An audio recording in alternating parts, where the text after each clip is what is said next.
ಚಿಂತಿಸಬೇಕಾದ ಸಂಗತಿಯೊಂದನ್ನು ಹೇಳುತ್ತೇನೆ. ನೀನು ಮರಣ ಹೊಂದಿದರೆ ಈ ಪ್ರಪಂಚ ದುಃಖ ಪಡಲ್ಲ. ಇಲ್ಲಿ ಎಂದಿನಂತೆ ಕೆಲಸ ಕಾರ್ಯಗಳು ನಡೆಯುತ್ತಲೇ ಇರುತ್ತೆ.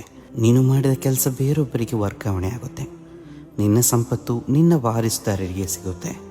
ನೀನು ತಿಳಿದಿರಲೇಬೇಕು, ನಿನಗಾಗಿ ಈ ಲೋಕ ಹೆಚ್ಚಂದರೆ ಎಷ್ಟು ದಿನ ದುಃಖಿಸ್ಬೋದು.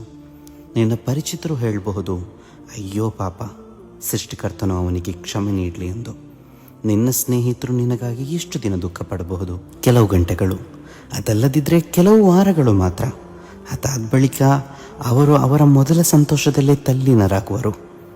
ಇನ್ನೀಗ ನಿನ್ನ ಮನೆಯ ಹೇಳತೀರದ ದುಃಖ ಅದೆಷ್ಟು ದಿನವಿರಬಹುದು? 1 ವಾರ, 2 ವಾರ, 1 ತಿಂಗಳು, ಹಬ್ಬಬ್ಬೆಂದರೆ 2-3 ವರ್ಷಗಳು.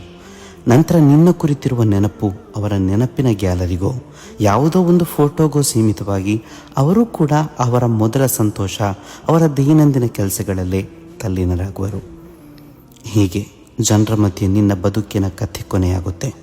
ಆ್ಯಕ್ಚುಲಿ ಅಲ್ಲಿಂದಲೇ ನಿನ್ನ ಬದುಕಿನ ನೈಜ ಕಥೆ ಆರಂಭವಾಗೋದು. ನಿನ್ನ ಸೌಂದರ್ಯ, ಆರೋಗ್ಯ, ಸಂಪತ್ತು, ಮಕ್ಕಳು, ಮನೆ, ಹೀಗೆ ಎಲ್ಲವೂ ನಿನ್ನಿಂದ ಬೇರ್ಪಟ್ಟಿತು. ನಿನ್ನ ಬಾಳ ಸಂಗಾತಿ ಕೂಡ ನಿನ್ನ ನಗಲುಗಳು. ಈಗ ನಿನ್ನ ಜೊತೆಗಿರೋದು ನೀನು ಮಾಡಿರುವ ಕರ್ಮಗಳು ಮಾತ್ರ. ಅದರಿಂದ ಒಂದೇ ಒಂದು ಪ್ರಶ್ನೆ, ನಿನ್ನ ಕಬರಿಗಾಗಿ, ನಿನ್ನ 6 ಅಡಿ ಮಣ್ಣಿನೊಳಗೆ ಸುಖವಾಗಿ ಮಲಗಲಿಕ್ಕಾಗಿ ಯಾವ ಒಳಿತನ್ನು ಮಾಡಿಟ್ಟಿರುವೆ?